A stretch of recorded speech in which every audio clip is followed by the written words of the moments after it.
안녕하십니까. 이것이 신앙 고백이다의 시간이 돌아왔습니다.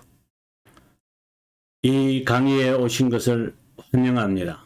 오늘은 벨지카 신앙 고백서 24항 세 번째 시간입니다.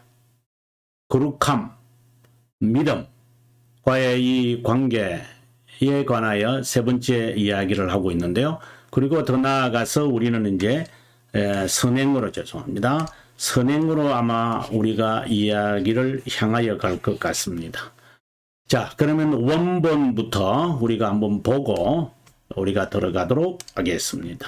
원본을 볼까요? 이 원본을 보시면 우리가 믿는 것은 하나님의 말씀을 듣고 이게 말씀을 듣고 성령으로 참된 믿음에 대한 인간을 중심시켜 새 사람이 되게 하여 새 삶을, 그죠? 새 사람이 되게 하여 중생시켜 새 삶을, 그리고 죄의 속박으로부터, 이거 지난 시간까지 제가 이 두 번에 걸려서 여기 설명을 한 것 같아요. 아마 그 다음부터 내용이 좀 빨리 진전될 겁니다. 왜 그런가 하면 이제 이 내용이 좀 서론격이며 개념 정리하는 데 시간이 좀 걸렸고요. 개념을 정리하고 나면은 그 다음부터는 이제 조금 내용이 달라지니까요. 그러므로 이렇게 어렵다 여기는 믿음이, 자, 의롭다 여기는 믿음이 무엇이냐? 이 부분에 대해서 우리가 한번 살펴보고 들어가도록 합시다.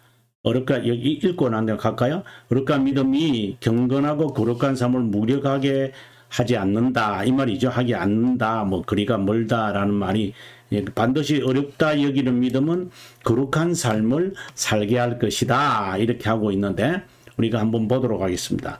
어디를 우리가 봐야 되느냐면, 삶과 연관되어 있는 것이고 거룩하게 여기는 믿음이니까 돌트레이터 2장 8항 1 여러분들께서 한번 그리고 우리가 또 보아야 되는 것은 대교리 문답 이렇게 그냥 하겠습니다. 72문인데 각각 한번 제가 찾아서 여러분들에게 제가 소개해 드리도록 하겠습니다. 자, 먼저 돌트레이트입니다. 돌트레이터 2장 8항에 대한 내용이거든요. 자, 한번 보도록 하겠습니다. 2장 8항 1. 자, 봅니다.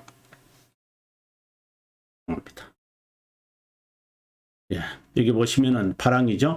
그리스도의 죽으심이 지닌 구원하는 효력이다. Saving effectiveness 이렇게 말하는데, 여기 봅니다.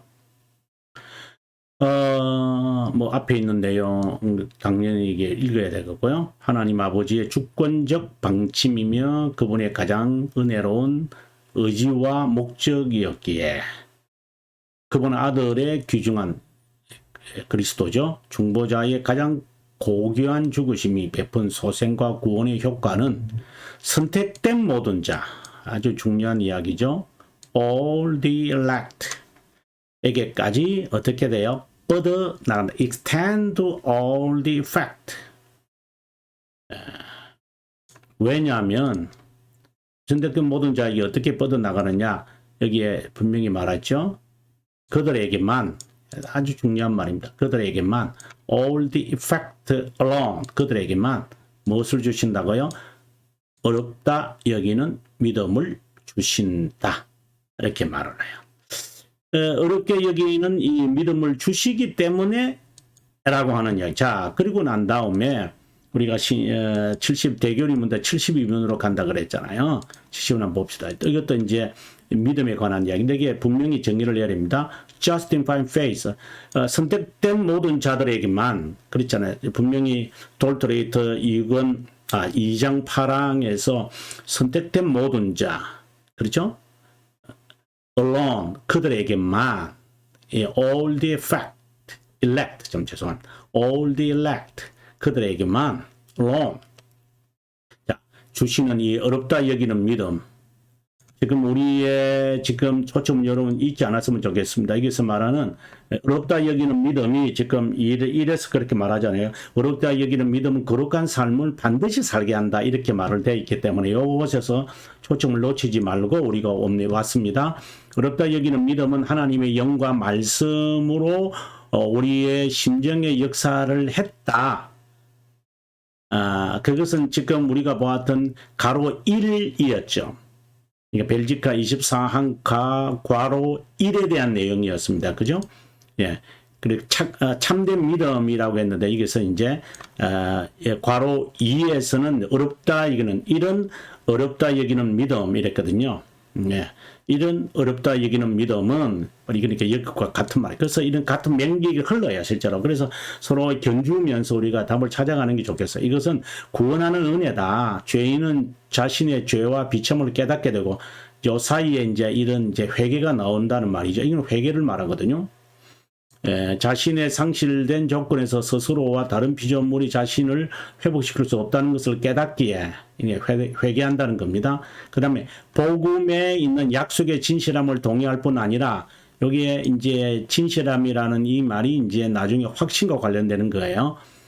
죄 용서와 구원을 위해 또 하나님 앞에서 자신의 인격을 어렵다고 여기고 수용하고 여기기 위해 공포된 그리스도와 그분의 공의를 받아들이고 신뢰한다.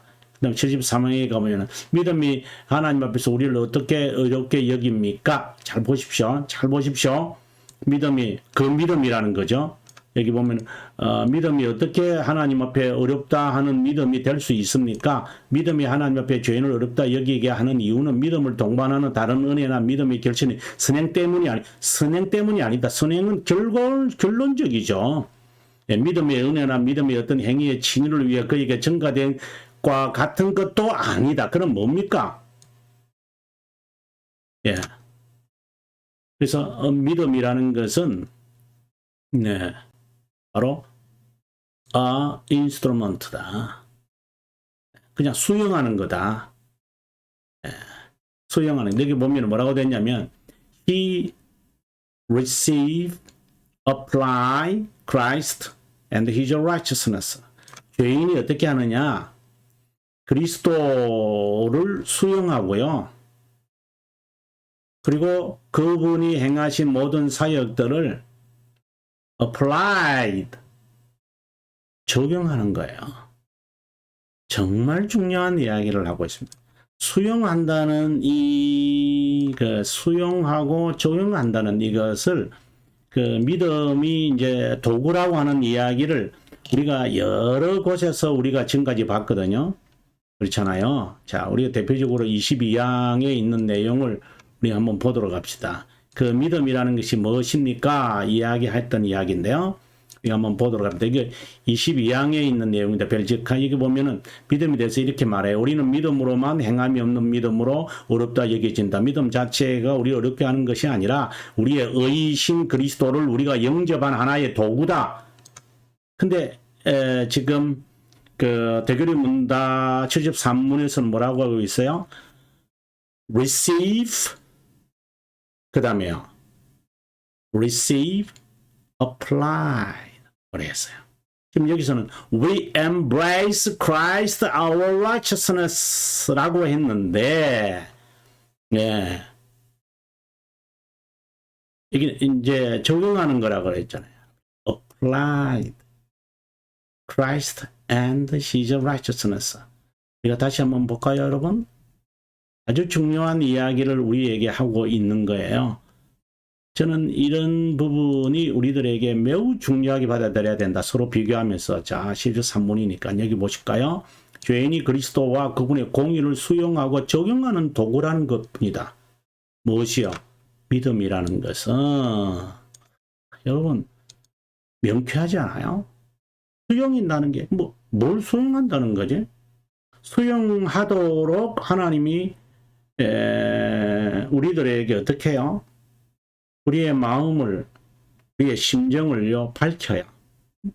그 밝히는 것이 뭔데요? 죄를 깨닫게 하시는 거죠.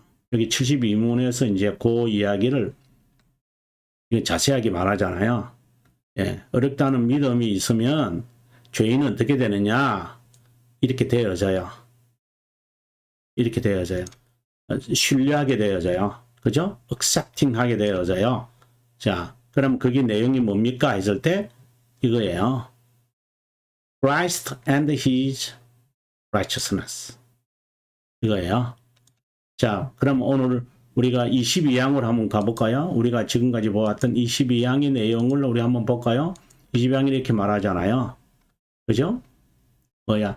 우리를 embrace 하는 단순한 믿음이다. 그 다음에 여기서는 뭐라고 했죠? 믿음은 유지시키는 도구다. 이렇게 이야기를 해요. 그러니까 제가 우리가 지금까지 살폈던 내용을 죄송합니다.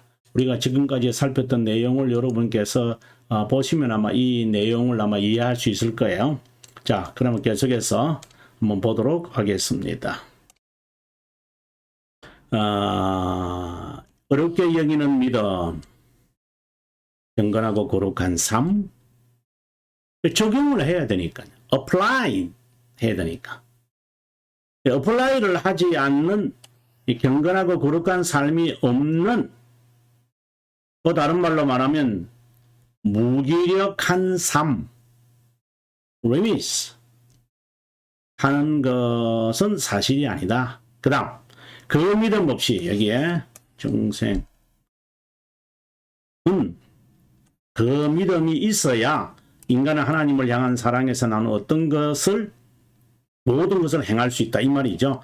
이것으로 있다면 그렇지 않겠어? 그 이제 말이 여기는 부정이니까 강한 긍정을 이제 나타내는 것이 그렇게 되지 않겠어요?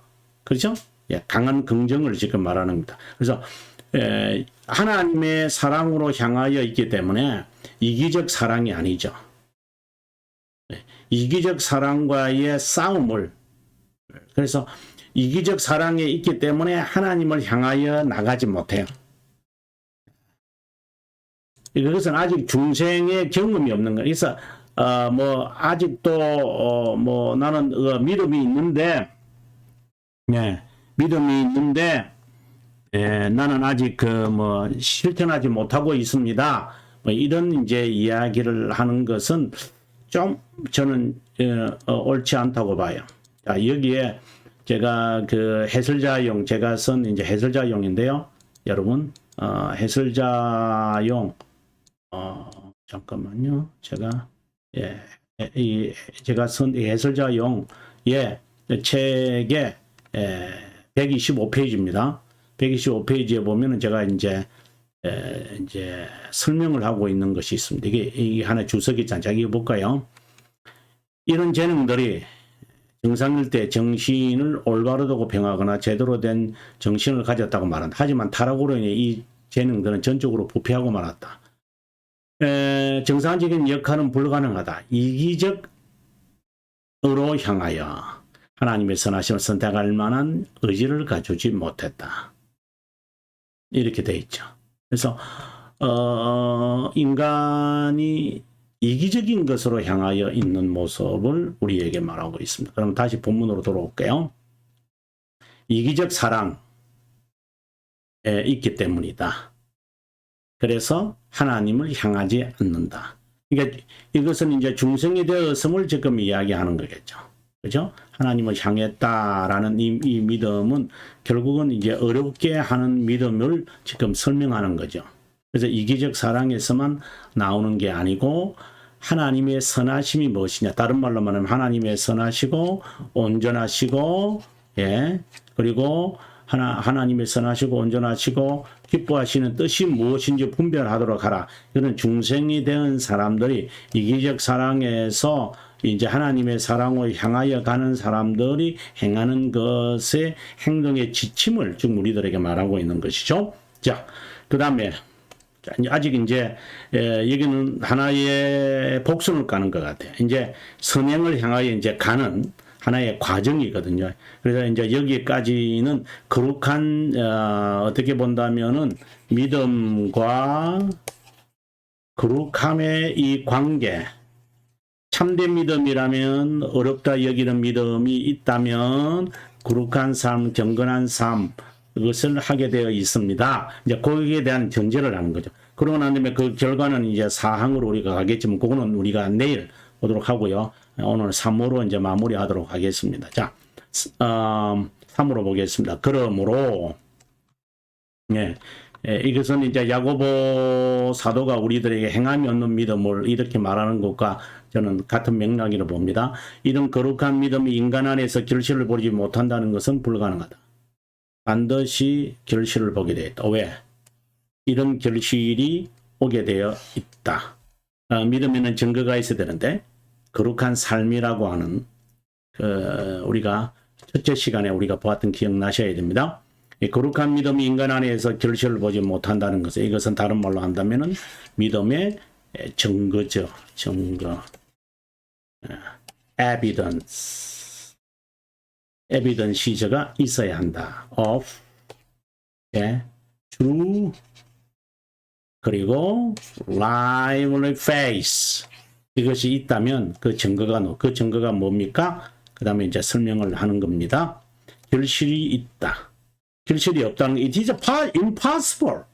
It is impossible that this holy faith, holy faith, 왜? 거룩한 삶을 만들어내는 이런 어렵다는 믿음, 참된 믿음이 그것이 holy faith가 이 인간 안에서 unfruitful, fruitful, 열매가 없다라는 것은 impossible 이 말을 합니다. 그래서 제가 결과라는 말을 하는 거죠. 이게 조건이라는 게 아니죠. 이해하시는지 모르겠어요. 그 다음, 그 이유는 우리가 헛된 믿음에 대하여 말하고 있는 것이 아니라 성경에서 말하는 바로 그 믿음, 성경이 말하는, 즉 사랑으로 역사하는 믿음, 사랑이라는 것은 여기에 이기적 사랑에서 벗어나서 하나님을 향하여 가는 이 사랑, 이런 사랑, 이런 믿음이 이렇게 사랑으로 향하여 가라고 사랑을 행하고 이 사랑을 뭐라고 해서 제가요? 이 사랑을 이런 하나님을 향한 사랑, 이런 사랑들은 바로 아가페적인 아가페적인 이 사랑을 하게 되어 있다. 그렇지 않으면은 헛된 믿음이다. 그래서 인간에게 고무시킨다. 행하라고 계속 우리들에게 권하는 거죠. 그냥 단순히 이제 머리에, 근데 심정에 역사하는 것들이에요. 그냥 단순히 뭐 자기 머릿속에서 그래서 믿음이라는 것은 우리 심정에 있는 것이 지성의 문제가 아니에요. 이 부분을 제가 여러분에게 한번 소개해 드릴게요. 우리가 믿음의 문제를 지성에 이해시키겠다? 여러분, 그런 것은, 그때 이제 이런 말도 좀 조심해야 되는데, 왜냐면, 지성에 있기 때문에, 지성에 없기 때문에 이해할 필요가 없다. 맹신을 말하려고 한다? 이런 이야기는 또 아니에요. 맹신을 제가 이야기하겠다고 하는 게 아니거든요. 자, 그러니까 이 부분에 대해서 이제 칼빈 선생이 우리들에게 정말 명쾌하게 말하고 있는데요. 먼저 기독교 강요, 기독교 강요를 여러분에게 먼저 제가 소개해 드리겠습니다. 제가 페이지를 제가 찾아야 돼서 먼저 제가 얼굴을 좀 지우고요. 네, 그래서 여러분께서 이양지해 주시면 좋겠습니다. 네. 네, 찾았습니다. 제가 소개해 드릴게요. 이제, 여기 있는 게 451페이지고요. 파랑입니다. 파랑에 대한 내용이니까 여러분께서 보시고, 여기 보면은 파랑이라고, 여기 심정과 애정에 속한 믿음이다. 이제 이런 이야기를 해놓고 제가 한번 읽어보겠습니다. 믿음을 동의하는 것으로 주장합니다. 누가요? 로마 가톨릭이. 자, 우선적으로 꼭 봐야 하는 것은 누구든 자신의 힘으로 믿음을 얻을 수 있는지, 믿음을 수단으로 성령이 양자의 증거가 되는지에 대한 관한 것입니다. 이런 억지 주장을 끝낼 수 있는 하나가 있습니다. 지성이라고 하는 것, 동의라고 하는 것, 믿음이 있으면 성령이 나에게 확신을 주겠지, 이런 이야기하는 것에 한 방에 날리겠다 이 말입니다. 칼빈이 표현 같아요. 동의 자체가 지성보다 애정, 뇌보다는 심정이라는 겁니다. 이래서 믿어 순종하게 하나니라고 1장 5절에 로마서에서 말하고 있는 것입니다. 그리고 좀 더 쉽게 표현할게요. 믿음이 그리스도에 대한 지식을 구성하지만 성화시키는 성령 없이는 알려줄 수 없습니다. 자, 이 부분에 대해서 제가 이제 해설자용 451페이지인데요. 제가 페이지를, 371페이지 죄송합니다. 371페이지에 요걸 제가 주석을 좀 했거든요. 제가 한번 찾아서 여러분들에게 소개해 드릴게요. 자, 보면은, 똑같은 이야기죠. 자, 중세시대의 스콜라주의자들은 믿음을 단순히 동의로 보았다. 이해시키려고 하는 거죠. 그런데 여기서 제가 이렇게 말합니다. 믿음이 내에 있지 않다는 것에 주목하자. 로마서 10장 10절. 믿음, 마음으로, 여기서 마음이라는 것이 마인드를 말하는가. 이게 저는 우리 말이 좀 마음에 안 들기 때문에 이 말을 또 조심해야 되는데, 이 마인드라는 말이 아니라는 거죠. 마음이라고 할 때. 마인드라고 참 생각하시면 안 돼요. 이건 지성을 말해요. 인텔렉이라고 하는. 주석하면서 이 성경 구절 이신칭의의 이해를 돕는 말씀으로서 복음에 제한된 하나님의 선하심을 우리가 수용할 때 의가 우리에게 온다는 것을 말하고 있다. 이런 이유로 우리는 그리스도 안에서 우리를 향한 하나님의 호의를 믿게 된다. 믿음의 자리에 내 자리가 뇌에 있지 않고 심정에 있음을 의미한다. 믿음과 심정을 관련 지을 때 믿음은 확고하고 효과적인 확신이라는 측면을 의미한다. 믿음의 순종에 한번 직면해보자. 여기서 믿어 의에 이루고 칼빈 선생님이 뭐라고 했어요? 여러분 기억나시죠? 여기 보시면은 네 죄송합니다. 여기 보면은 믿어 순종하게 하나니 이 말이다. 그러니까 심정이기 때문에 순종이 나온다. 심정에 없는 믿음. 중생은 올바른 믿음을 우리의 마음에 기대하는 거잖아요. 또 심은 거잖아요. 심정에 식인 거예요. 여러분 이 뇌에 심은 거 아니에요. 그러나 맹종이라고 보면 안 돼요. 지식이기 때문에 하나님의 그 지식을요. 이 심정에 새기는 거예요. 그러면 순종이 나와요, 여러분. 아니 사람의 명령이 뭐 교회 명령, 목사의 명령 들으라는 거 아니 그 말을 하는 거 아는 거 아시죠? 하나님의 말씀 앞에 시편 119편처럼요. 율례와 규례와 율법과 명령과 계명과 그걸 6가지를 반복하잖아요. 증거를 영어로 말하면 precept이래요. precept이야. testimony 이제 앞에 이렇게 나열하고 commandment 하나님의 계명이에요. 그러니까 하나님께서 우리들에게 말하는 오디넌스가 있어 규례들이 있어야 여러분 그걸 초일 묵상해야 돼요. 말씀을 순종하고 싶으십니까? 그러면 말씀을 항상 이 심정의 마인드에 있는 것이 이것에 올 수 있도록 우리는 항상 할 수 있는 것은 메디테이션 묵상해야 돼요. 네. 오늘 강의는 여기서 마무리하고요. 저는 내일 4번째 시간 우리가 강의에서 이제 여기에 4번 아마 또 내일 내용이 또 한참 우리가 가야 할 내용들이 있는데요. 여러분 4번, 5번 요런 오늘 지우고 4번, 5번, 6번, 7번 이렇게 가야 할 길이 있는데 한번 내일 또 여러분들에게 강의하도록 하겠습니다. 시청해 주셔서 감사하고 저는 내일 저녁 인사드리겠습니다. 평안한 밤 보내십시오.